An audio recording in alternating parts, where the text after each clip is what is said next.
The coroner's report for the incident on October 14th lists animal predation as the cause of death for the 3 men found in the ravine, a convenient lie to cover up a massacre. Jena Miller knows the report is false because she didn't just witness the beast that tore them apart. She saved its life. That was her first mistake. The creature she saved wasn't a mere wolf. He was a king. Now, he isn't returning to offer thanks. He is coming to claim the only thing that matters, her. This is the story of the sterling debt.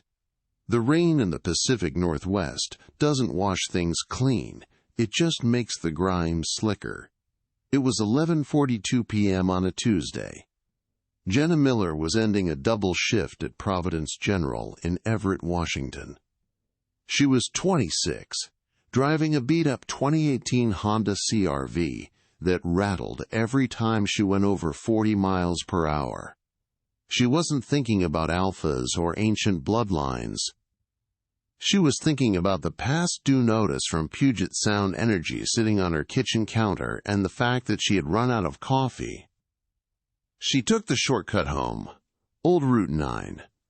It was a 2-lane stretch of asphalt bordered by dense Douglas firs that swallowed the headlights. Most locals avoided it at night because of the elk crossings, but Jena was tired, and the highway would have added 20 minutes to her commute. She saw the skid marks first. They were fresh, black streaks rubber-burned into the wet pavement, veering violently off the road and through the guardrail. Jena slammed on her brakes, her car fishtailing slightly before coming to a stop on the gravel shoulder. "Oh, God," she whispered, killing the engine. Her nursing instinct overrode her common sense. She grabbed her emergency kit, a heavy-duty red bag she kept in the trunk, and clicked on her flashlight. The beam cut through the drizzle, illuminating the broken guardrail. Down the embankment, about 50 feet into the ravine, a black SUV was wrapped around a cedar tree. Smoke was rising from the hood. Jena slid down the muddy slope, the wet ferns soaking her scrub pants. "Hello, can you hear me?" she shouted. No answer. When she reached the SUV, she saw the driver's side door was torn open. Not pried, torn. The metal was peeled back like the lid of a sardine can. Inside, the driver was gone. There was blood, too much of it, sprayed across the dashboard and the deployed airbag. She scanned the perimeter. "Is anyone out here? I'm a nurse." That was when she heard the sound. It wasn't a cry for help. It was a wet, gurgling growl. She swung the flashlight beam to her left. Lying in a patch of crushed blackberries was the largest animal Jena had ever seen. At first, her brain registered bear, but the anatomy was wrong. It was canine. A wolf, but of a size that defied biology. It was jet black, easily the size of a pony, with paws as wide as dinner plates. It was also dying. A jagged piece of metal, likely shrapnel from the car, was embedded deep in its flank, and there was a gunshot wound in its shoulder. The blood was dark and pulsing in time with the creature's failing heart. Jena froze. Every survival instinct screamed at her to run. This thing could snap her neck with a casual bite. The wolf's eyes opened. They weren't the reflective yellow of a wild animal. They were a piercing, stormy blue, humanly intelligent, and filled with agony. It whined, a sound so pathetic and broken that it shattered Jena's fear. "Okay," she breathed, her hands shaking as she set the medical bag down in the mud. "Okay, don't eat me. I'm going to help." She approached slowly. The wolf watched her, its lip curling back to reveal fangs the size of steak knives, but it was too weak to lift its head. Jena knelt in the mud. "I need to stop the bleeding," she told it, as if explaining a procedure to a patient in the ER. "This is going to hurt." She worked on autopilot. She used her trauma shears to cut away the matted fur around the metal shard. It had nicked the femoral artery. The wolf thrashed, a low roar building in its chest, but Jena pressed her body weight against its hip to hold it down. "Stay still," she commanded, her voice cracking. She packed the wound with quick-clot gauze, applying immense pressure. The blood soaked her hands, hot and metallic. She grabbed a staple gun from her kit, usually reserved for field closures on hiking trails, and began to close the laceration around the packing. For 20 minutes, she worked in the freezing rain. She cleaned the gunshot wound, injected a dose of epinephrine she shouldn't have had in her bag, and wrapped the beast in her thermal emergency blanket. The wolf's breathing stabilized. The blue eyes watched her face with an intensity that made her skin prickle. It wasn't just watching her, it was memorizing her. "I can't move you," Jena whispered, wiping rain and blood from her eyes. "I have to go up to the road to get cell service. I'll call 911. Just stay." She scrambled back up the embankment, her boots slipping in the mud. When she reached her car, she grabbed her phone. No signal. She had to drive up the road to the ridge. She drove a mile, called the Snohomish County Sheriff, and gave them the coordinates. Then she turned around and sped back. She had been gone 10 minutes. When she scrambled back down the ravine, the SUV was there. The blood was there, her medical kit was scattered in the mud. But the wolf was gone. The thermal blanket was folded, neatly, on a rock. Jena stood in the rain, the silence of the forest pressing in on her. She looked down at her hands, still stained with the blood of a monster. "You're crazy, Jena," she muttered to herself. "You're actually losing your mind." She didn't tell the police about the wolf. She told them she found the car empty. When they found the bodies of 3 men deeper in the woods the next day, men with Russian prison tattoos and throats torn out, Jena kept her mouth shut. She knew what had killed them, and she knew she had saved it. 3 weeks later, the rain was still falling. Jena was at the nurse's, stationed on the 4th floor, logging patient vitals into the Epic system. The adrenaline of that night on Route 9 had faded, replaced by the mundane exhaustion of 12-hour shifts. "Miller," Dr. Richardson barked, walking briskly down the hall. "VIP intake. Bypass ER. Straight to the executive suite." Jena frowned. Providence General was a good hospital, but it wasn't exactly a hotspot for billionaires. "Who is it?" "Declan Sterling," Richardson said, dropping his voice. "CEO of Sterling Heavy Industries. The guy who basically owns the shipping ports in Seattle. He's got a gunshot wound, through and through. Claims it was a hunting accident." Jena's stomach did a slow roll. Sterling. Everyone in Washington knew that name. Old money. Dangerous money. There were rumors that the Sterling family ran more than just shipping containers, that they had their hands in everything from timber to private security. "Why me?" Jena asked, grabbing a fresh chart. "He asked for you," Richardson said, looking confused. "Specifically. Said he wanted Nurse Miller and nobody else." Jena's heart hammered against her ribs. She walked down the sterile hallway to Suite 400, the private room at the end of the wing usually reserved for politicians and wealthy donors. 2 men in dark suits were standing guard outside the door. They didn't look like normal security guards. They looked like soldiers. They watched her with predator eyes as she approached. One of them, A man with a scar running through his eyebrow sniffed the air as she passed. He nodded, stepping aside. Jena pushed the door open. The room was dim. Rain lashed against the panoramic window. Sitting on the edge of the hospital bed, shirtless and looking utterly unbothered by the hole in his shoulder, was a man who looked like he had been carved out of granite. Declan Sterling was huge, at least 6'4", with broad shoulders entirely covered in intricate, tribal-style black ink tattoos. His hair was dark, wet-looking and swept back, but it was the eyes that stopped Jena in her tracks. Stormy blue, intelligent. She had seen those eyes 3 weeks ago, looking up at her from the mud.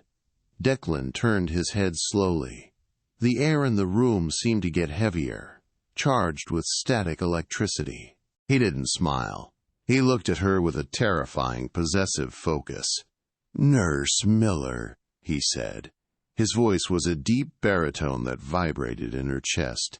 "We meet again." Jena closed the door behind her, leaning back against it for support. "It was you," she whispered, "in the ravine." "You have good hands," Declan said, ignoring her shock. He gestured to his shoulder. "Though your stitching technique leaves a bit of a scar." You healed," Jena stammered. She walked forward, her professionalism warring with her fear.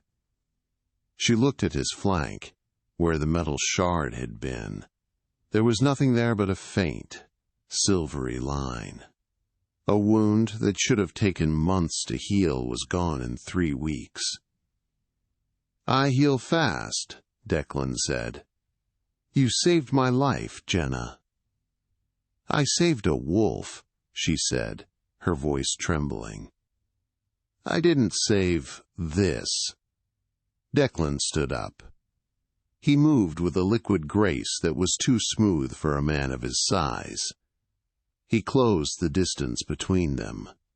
He smelled like rain, expensive scotch, and pine.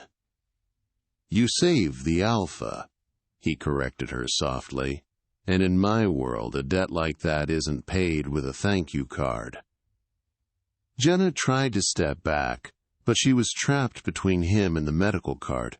"I don't want anything. I just did my job. Please, just don't tell anyone." Declan laughed, a low, humorless sound. He reached into the pocket of his discarded trousers and pulled out a folded piece of paper. He held it out to her. "What is this?" she asked. "Open it." Jena unfolded the paper. It was a bank transfer receipt. "Pay Jena J. Miller. Amount $5 million. Status completed." Jena gasped, dropping the paper. "I can't take this. Are you insane? I can't take $5 million. "It's not a gift," Declan said, his face hardening. "It's a retainer." "For what?" Declan leaned down, his face inches from hers. She could feel the heat radiating off him. "My enemies know I was wounded," he said. "They know someone helped me. They found your car on the traffic cams near Route 9. By tomorrow morning, the Rostova pack, the Russians you saw in the woods, will know who you are. They don't leave loose ends." Jena felt the blood drain from her face. "You mean—" "I mean you are currently the most hunted woman in Washington State," Declan said calmly. "You can't go back to your apartment. You can't drive that Honda. You belong to me now, Jena." "I don't belong to anyone," she snapped, anger flaring through her fear. Declan's eyes flashed. For a split second, the pupils dilated, shifting into something not quite human.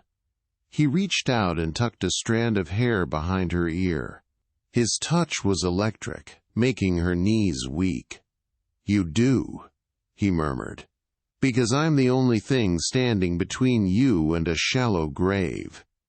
Pack your things, Nurse Miller. You're moving into the stronghold. The what? My home, he said. And if you try to run, I will hunt you down myself. For your own good. Before Jena could protest, the door burst open. The security guard with the scar rushed in. Alpha, the guard grunted. Rostova scouts. They're in the parking garage. They found her car. Declan's expression shifted from arrogant billionaire to pure, lethal violence. He looked at Jena. Run, he commanded. With me. Now. The elevator ride down to the parking garage was the longest 30 seconds of Jena's life. Declan stood in front of her, his massive frame blocking the doors. He had pulled a black dress shirt on over his bandages, but he hadn't bothered to button it fully. In his right hand, he held a Sig Sauer P226. He held it comfortably, like it was an extension of his fingers. When the doors open, Declan said, his voice devoid of emotion, stay behind, Jax. Do not stop moving. If you see anyone who isn't us, you drop to the floor. Jax, the scarred guard, nodded. He racked the slide of his own weapon. They cut the cameras on B2, Alpha. We're flying blind. They aren't that smart, Declan growled. They're just hungry. The bell dinged. The doors slid open. Chaos erupted instantly. 3 men in gray maintenance uniforms were waiting by the black SUVs. They didn't hold wrenches. They held suppressed submachine guns. Down! Declan roared. He shoved Jena backward just as the air filled with the thwip-thwip-thwip of silenced gunfire. Sparks showered from the elevator frame. Jena hit the concrete floor hard, scrambling on her hands and knees behind a concrete pillar. Declan didn't take cover. He moved forward. To Jena's horror, he didn't shoot immediately. He moved with that same unnatural, blurring speed she had seen in the hospital room. He closed the 20-foot gap between him and the first gunman in a heartbeat. Declan grabbed the man's weapon by the barrel, twisting it with a sickening crunch of metal, and backhanded the attacker. The man flew 10 feet, hitting a parked sedan with enough force to shatter the windshield. It wasn't human strength. It was the violence of a wrecking ball. Jax opened fire, dropping the second gunman. The third turned to run, but Declan was already there. He grabbed the man by the back of the neck and slammed him into the concrete wall. The sound was wet and final. "Clear!" Jax shouted. Declan turned back to Jena. His eyes were glowing again, a bright, electric blue that illuminated the dark garage. He was breathing hard, a low growl rumbling deep in his chest. For a second, Jena thought he might attack her. The violence coming off him was palpable, like heat from an oven. Then he blinked, and the humanity returned. "Get in the car," he said roughly, opening the back door of an armored Cadillac Escalade. Jena scrambled inside, shaking so hard her teeth chattered. Declan slid in next to her, and the heavy door locked with a solid thud. Jax jumped into the driver's seat, and the SUV peeled out of the garage, tires screaming. They hit the streets of Seattle, tearing through red lights. "Who are they?" Jena demanded, her voice rising to a hysterical pitch. "You said, Rostova, who are they?" Declan poured himself a drink from a crystal decanter built into the center console. His hands were steady. "The Rostova Bratva, Russian mob. At least, that's what the FBI thinks." "And what are they really?" Declan looked at her, swirling the amber liquid. "They are wolves. Like me. But they don't follow the Accords." "The Accords?" "Laws," Declan said. Old laws. We don't hunt humans. We don't expose ourselves. We keep the peace. Gavin Rostova, he thinks humans are cattle. And he wants my territory. Specifically, he wants the port access I control so he can move his product. Drugs? Worse, Declan said darkly. But that's not your concern. Your concern is that Gavin knows I was vulnerable. He tried to kill me on Route 9. He failed. Now he knows someone patched me up. In our world, Jena, saving an alpha creates a bond. A debt. I don't want a bond, Jena yelled. I want to go home. I have a cat, Declan. I have shifts to work. Declan set the glass down. He reached across the seat and grabbed her wrist. His grip was iron, but his thumb rubbed the inside of her pulse point, sending a jolt of electricity up her arm. You don't get it, he said, his voice dropping to a gravelly whisper. You smell like me now? Jena froze. What? You had your hands inside my chest, Declan said. My blood is on you. To a wolf's nose you reek of my scent. If Gavin finds you, he won't just kill you.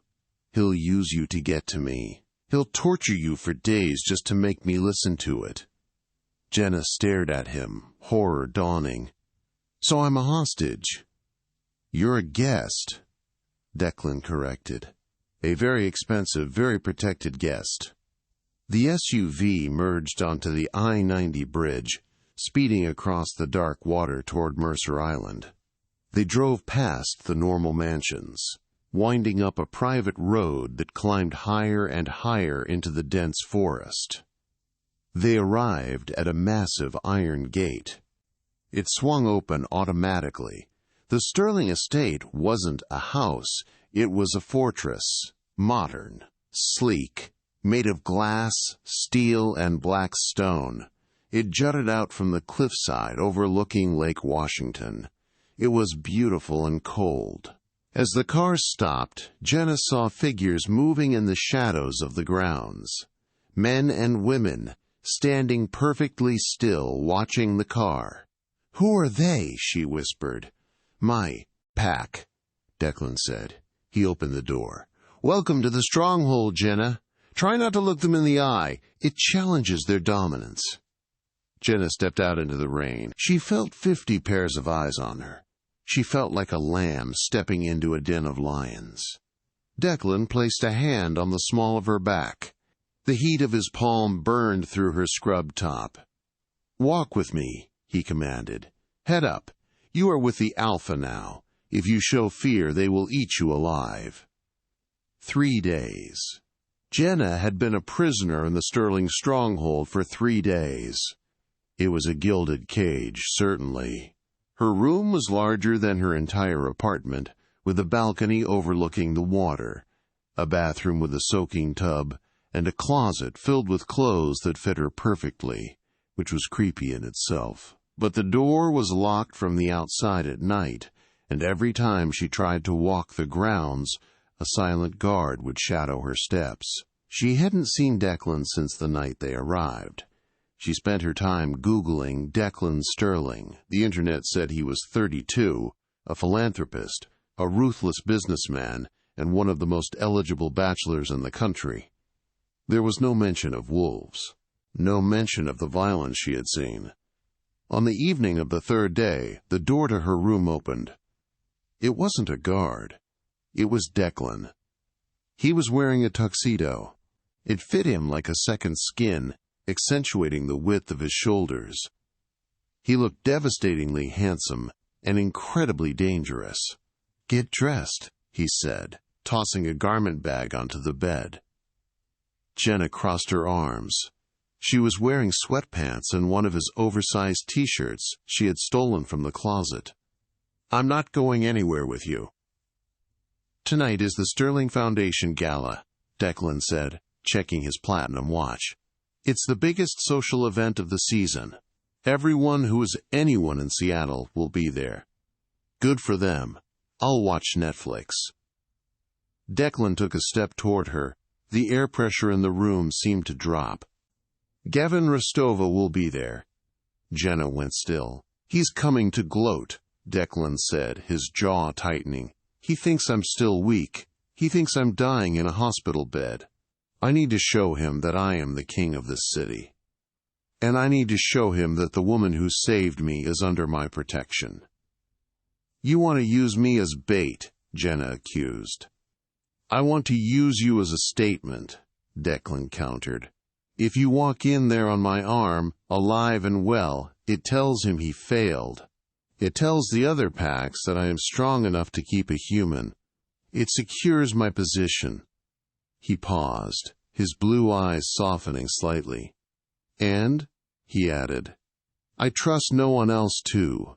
Watch my back. The wound. It still aches. I need a nurse close by."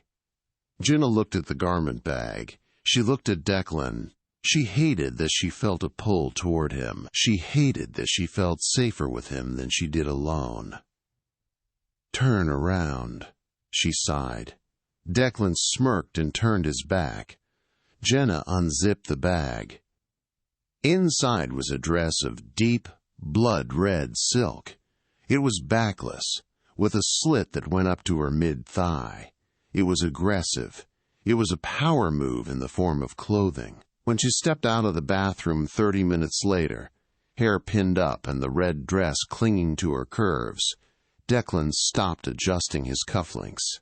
He stared at her. He didn't say anything, but his pupils dilated, the black swallowing the blue. He took a deep breath, inhaling her scent. "Red," he murmured, his voice rough. "The color of war." "You bought it," she reminded him. "I chose well." He held out his arm. "Let's go start a riot, Jena." The gala was held at the Chihuly Garden and Glass Museum. The glass sculptures spiraled overhead like alien flowers, illuminated by soft amber lights. The room was filled with politicians, tech moguls, and celebrities. But as Jena walked in on Declan's arm, she noticed a different dynamic. The room was divided. On one side, people gravitated toward Declan. These people moved with a certain sharpness. They were beautiful, intense, and watched the room rather than the art. His pack, Jena realized. On the other side of the room, near the bar, was a different group. They were louder, laughing with open mouths, drinking heavy spirits. And in the center of them stood a man who looked like a fallen angel. He was blond, pale, and lean, wearing a white tuxedo that stood out in the sea of black. He had a smile that didn't reach his cold, gray eyes. "Gavin." Declan growled under his breath. Gavin Rostova saw them. He raised a glass of champagne and began to walk over. The crowd parted for him like the Red Sea. Jena's grip tightened on Declan's bicep. She could feel his muscles bunching, hard as rock. "Declan, old friend," Gavin called out. His accent was faint, just a lilt of Russian on the vowels. "I heard you had a nasty accident. A car crash, was it?" "Something like that," Declan said coolly. "But as you can see, I'm hard to kill." Gavin stopped a foot away. He ignored Declan and looked directly at Jena. He looked her up and down, lingering on her neck where her pulse was hammering. "And who is this exquisite creature?" Gavin asked. "I don't recognize her scent. She smells fresh." "This is Jena," Declan said, his voice dropping an octave. A warning growl laced the words, audible only to them. "She is with me." Gavin stepped closer, invading Jena's personal space. Declan tensed, ready to snap, but Gavin just smiled and took Jena's hand. He kissed her knuckles. His lips were cold. "Jena," Gavin purred. "You must be the miracle worker, the little nurse who stitched up the big bad wolf." Jena pulled her hand back. I don't know what you're talking about. Gavin laughed. Oh, you will. You have no idea what you've walked into, darling. Declan hasn't told you, has he? Told me what? Jena asked, glancing at Declan. Declan's face was a mask of stone. Why he really kept you? Gavin whispered, leaning in so only she could hear. It's not gratitude. It's biology. You healed a fatal wound in 20 minutes. That's not normal medicine, Jena. You have the spark. Jena frowned. The spark? You're a healer, Gavin said. A witch. A dormant one, maybe, but it's in your blood. That's why he wants you. He doesn't want a girlfriend. He wants a battery. Gavin pulled back, grinning at the shock on Jena's face. Don't listen to him. Declan snarled. He stepped between them, his chest heaving. Walk away, Gavin, before I tear your throat out in front of the mayor. I'll see you soon, Jena, Gavin said with a wink. When you get tired of being his pet, come find me. I treat my assets much better. Gavin turned and walked away, disappearing into the crowd. Jena stood frozen. She looked at Declan. She looked at the way his hand was still clamped possessively on her waist. Is it true? She asked. Is that why I could fix you? Am I something? Declan looked down at her. For the first time, he looked guilty. We need to leave, he said abruptly. Now. Answer me, Declan. I said now. He grabbed her hand and dragged her toward the exit. But before they could reach the doors, the glass ceiling above them exploded. Shards of glass rained down like jagged hail. Ropes dropped from the darkness above. Men in tactical gear, Gavin's soldiers, rappelled down into the middle of the party. Screams erupted. The gala turned into a war zone. Declan threw Jena to the ground, shielding her body with his own as bullets began to tear up the floor around them. Stay down, he roared, his eyes shifting fully to black. And whatever happens, do not let go of me. The screaming of the crowd was almost drowned out by the deafening roar of automatic gunfire. Declan didn't just cover Jena. He encased her. He was a wall of muscle and tuxedo wool, pressing her face into the cold marble floor. Above them, bullets chewed through the banquet tables, sending splinters of wood and crystal flying. Stay down, Declan growled, his voice vibrating against her ear. They're shooting everyone, Jena sobbed, seeing a waiter crumple to the ground nearby. No, Declan said, lifting his head slightly to scan the room. They're shooting around everyone. They are corralling the herd. They want us. A soldier in full tactical gear dropped from a rope 10 feet away, landing heavily. He raised his rifle, aiming directly at Declan's exposed back. Jena saw him. Declan! She didn't think. She reached out, her hands slapping against Declan's shoulder. A shockwave of heat, pure, white-hot energy, exploded from her palm. It wasn't just adrenaline. It felt like she had grabbed a live wire. The energy surged into Declan. Declan roared. It wasn't a human sound. It was the sound of a tectonic plate shifting. He moved faster than eyesight. He launched himself off the floor, clearing the distance to the soldier in a single bound. He didn't punch the man. He swiped.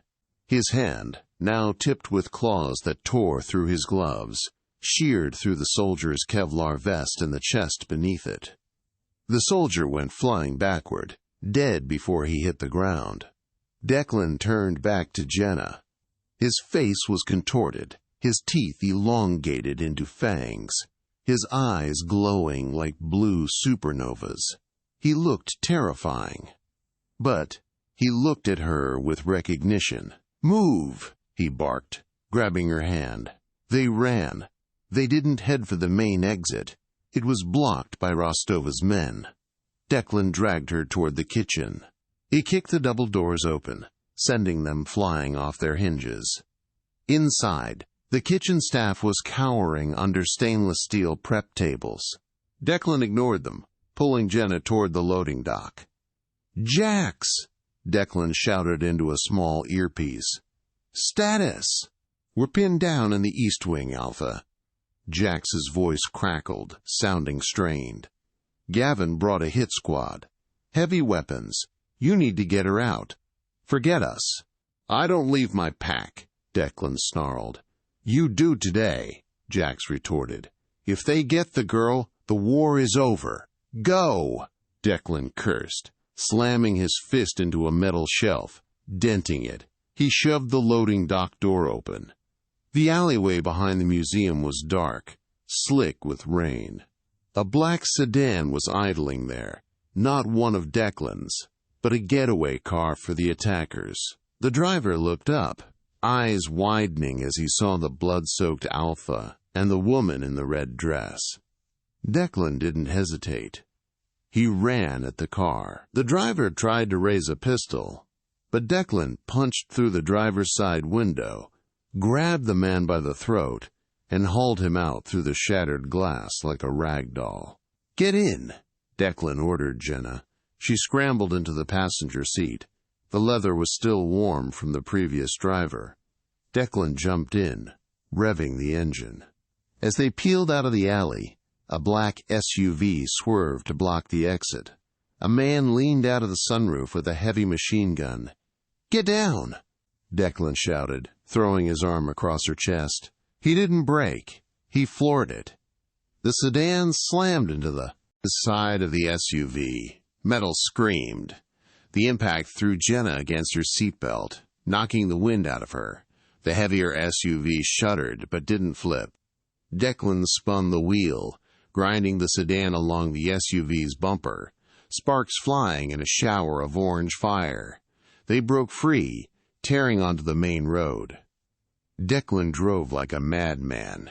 He wove through traffic at 90 miles an hour, running red lights, drifting around corners. "Where are we going?" Jena gasped, clutching the dashboard. "The stronghold is compromised," Declan said, his eyes glued to the rearview mirror. "If Gavin hit the gala this hard, he's hitting my home too. We have to go off-grid." "Off-grid? Declan, I'm a nurse. I need to go to work. I have a life." "You had a life," Declan yelled, slamming his hand on the steering wheel. The sudden anger silenced her.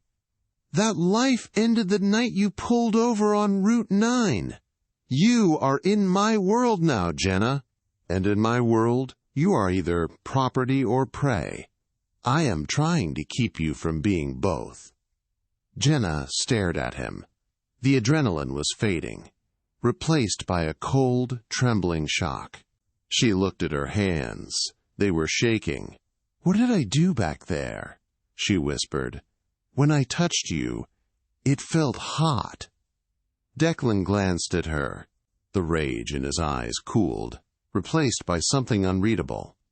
"Gavin was right," he said quietly. "You have the spark. You're a conductor." "A what?" "Wolves have power," Declan explained, taking a sharp turn onto a dark access road leading toward the Cascades. "But we burn through it. Healing, shifting, fighting. It costs us. A conductor. You are a living amplifier. You can take energy and transfer it. When you touched me, you didn't just boost my adrenaline. You supercharged my healing and my strength. You made me invincible for 10 seconds. Jena felt sick. "So I am a battery." "No," Declan said firmly. "A battery is used up and thrown away. A conductor is sacred, rare. There hasn't been one in the Pacific Northwest for 50 years. He looked at her, and for the first time, she saw fear in the Alpha King's eyes. "If Gavin gets you," Declan said, He won't just use you to heal his soldiers. He will bind you to him. He will drain you until there is nothing left but a husk. That is why I cannot let him have you." "Because you want to use me instead?" Jena asked bitterly. Declan didn't answer immediately. He stared at the dark road ahead, the rain lashing the windshield. "We're going to the safe house," was all he said. They drove for 3 hours. The city lights faded, replaced by the towering shadows of the Cascade Mountains. The paved roads turned to gravel, then to dirt. The car, battered and missing a side mirror, finally rolled to a stop in a clearing. It was a small, A-frame cabin made of dark timber, nestled against a sheer cliff face. It looked abandoned. There was no electricity, no internet, no cell service. "Inside," Declan said, killing the engine. They walked into the cold cabin. Declan moved efficiently, lighting a kerosene lantern and starting a fire in the stone hearth. The orange glow illuminated a rugged interior, a leather couch, a heavy wooden table, a loft bed. It smelled of cedar and dust. Jena hugged her arms around herself. The red dress, so empowering hours ago, now felt ridiculous and flimsy in the freezing mountain air. "Here," Declan said. He pulled a heavy flannel shirt and wool socks from a chest. "Put these on. I'll check the perimeter." He went back outside into the storm. Jena changed quickly, grateful for the warmth. She sat by the fire, her mind racing. Witches, wolves, conductors. It was insane. It was a delusion. But she had seen his eyes. She had felt the heat leaving her hands.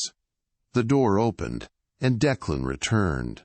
He locked it, sliding a heavy iron bolt into place. He looked exhausted. The invincibility had worn off. He slumped onto the couch, groaning as he leaned his head back. Jena's nurse instincts kicked in. She went to him. "You're hurt," she said. "I'm fine," he grunted. "Take off the shirt, Declan." He didn't argue. He unbuttoned the ruined tuxedo shirt. Jena hissed in a breath. His back was a mess of bruising. The Kevlar vest he must have been wearing under the suit had stopped the bullets, but the impact had broken ribs. A large gash ran down his bicep from glass shrapnel. "Where is the first aid kit?" she asked. "Under the sink. The bottle of whiskey is next to it." Jena retrieved them.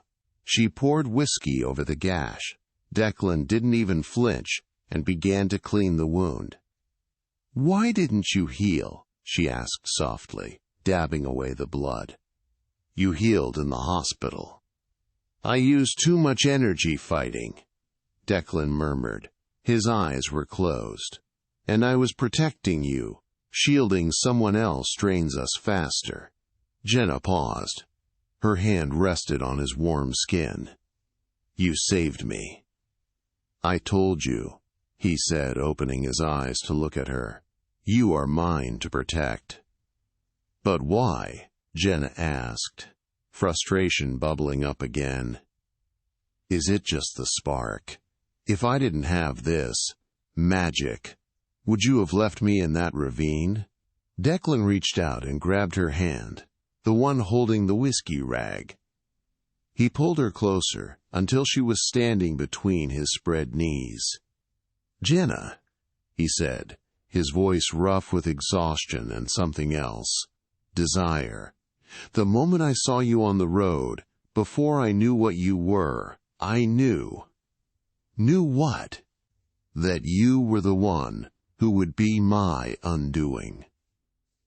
He lifted a hand to cup her face. His thumb traced her lower lip. The air in the cabin shifted. It wasn't fearful anymore. It was charged, heavy, magnetic. "Wolves mate for life," Declan whispered. "We don't choose it. It chooses us. When you put your hands on me in the mud, my wolf recognized you. The spark is just a bonus. Even if you were powerless, even if you were useless, I would still burn the world down to keep Gavin from touching you." Jena's breath hitched. "You barely know me." "I know your scent," he said, leaning in. "I know your bravery. I know that you saved a monster because it was in pain. That is all I need to know." He kissed her. It wasn't a gentle movie star kiss. It was desperate. It was hungry. It tasted of whiskey and rain and danger. Jena felt that strange heat rise in her chest again, but this time it wasn't fear. It was a golden warmth that flowed from her into him. Declan groaned against her mouth, his arms wrapping around her waist, pulling her down onto his lap. The pain in his body seemed to evaporate as her energy flowed into him. "You make me strong," he whispered against her neck. "You're already strong," she breathed back. They stayed like that for a long time, the fire crackling, the storm raging outside. For the first time in 3 weeks, Jena didn't feel like a hostage. She felt like she was exactly where she was supposed to be. But the peace couldn't last. Around 3 a.m., Jena woke up. She was lying on the couch, Declan's heavy arm draped over her. He was asleep, his breathing deep and even. She needed water. She gently untangled herself and walked to the kitchen sink. As she drank from a tin cup, she looked out the small window above the sink. The rain had stopped. The moon was trying to break through the clouds. Movement caught her eye. At the edge of the clearing, just inside the tree line, something moved. A pair of yellow eyes reflected the moonlight. Then another pair. Then a third. Wolves. Huge gray wolves. Jena's heart stopped. She turned to wake Declan, but then she saw something that made her freeze. One of the wolves stepped into the clearing. It shifted. The fur receded, the bones snapped and reformed, and a man stood there, naked and shivering in the cold. It wasn't Gavin. It was Jax, Declan's head of security. The man who had stayed behind at the gala. Jena let out a breath of relief. "Jax made it," she whispered. She reached for the door latch to let him in, but then Jax turned back to the trees. He waved his hand. A second figure stepped out. This one didn't shift. He was wearing a white parka. He held a rifle.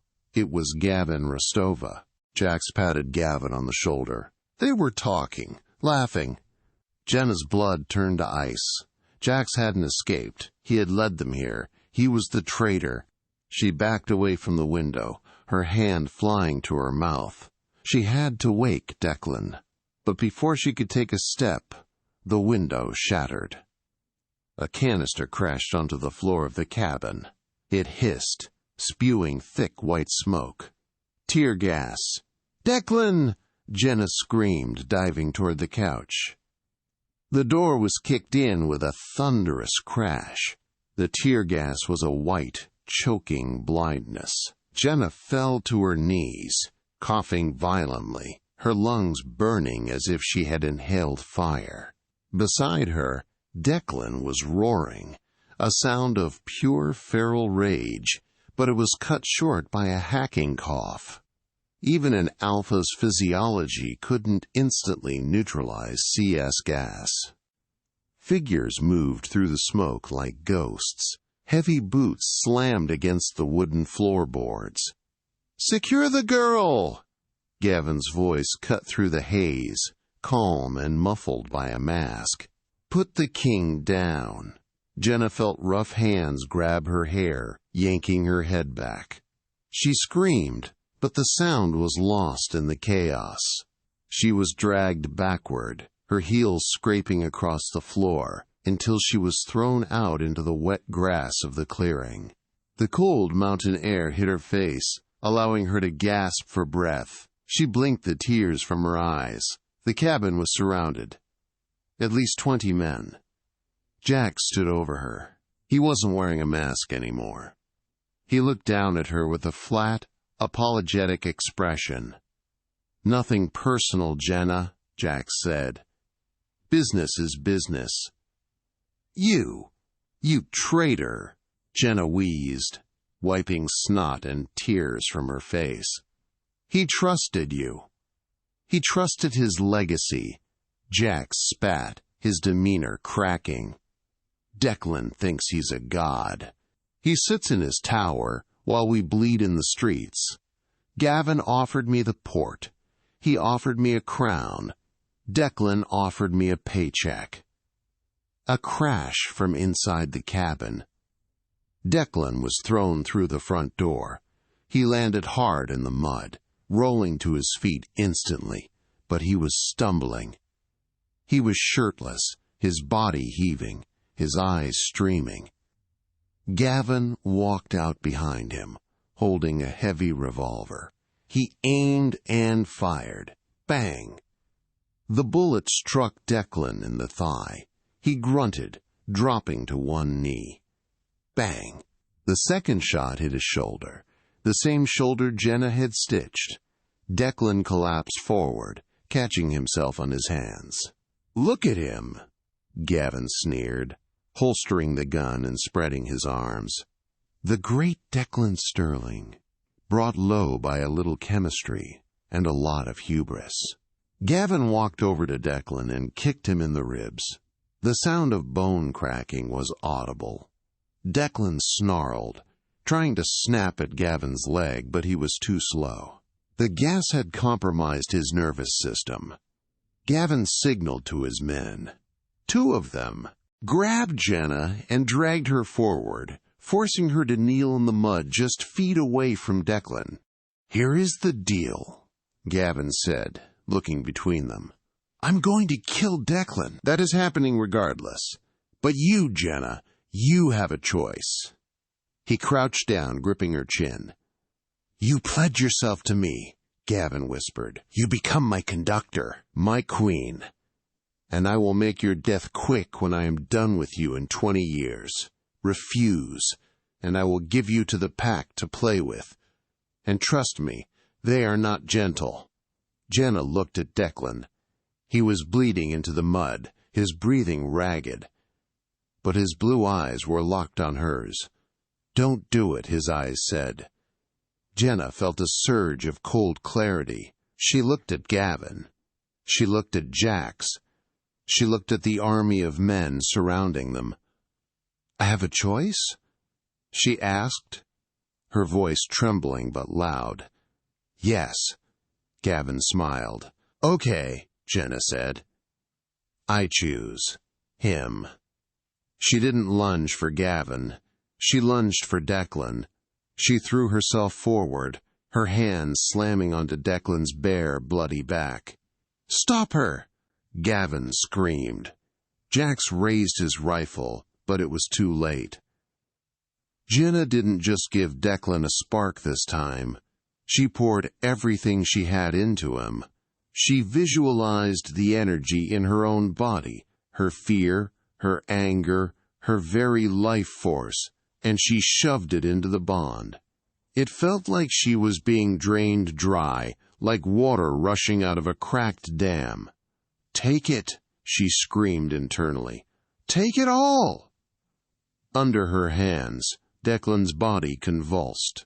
The wounds on his shoulder and thigh didn't just heal, they vanished.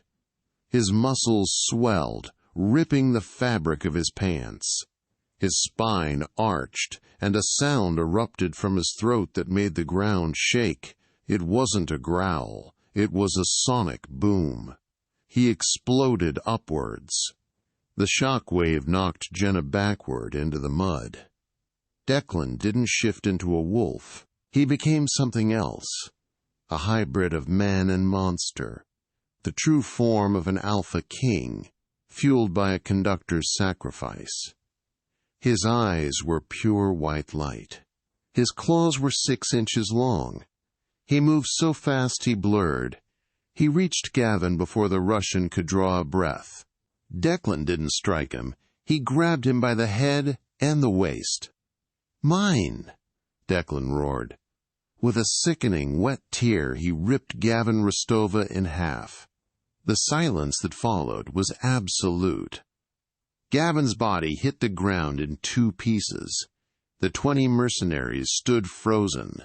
They looked at the carnage. They looked at the glowing demon standing over their leader.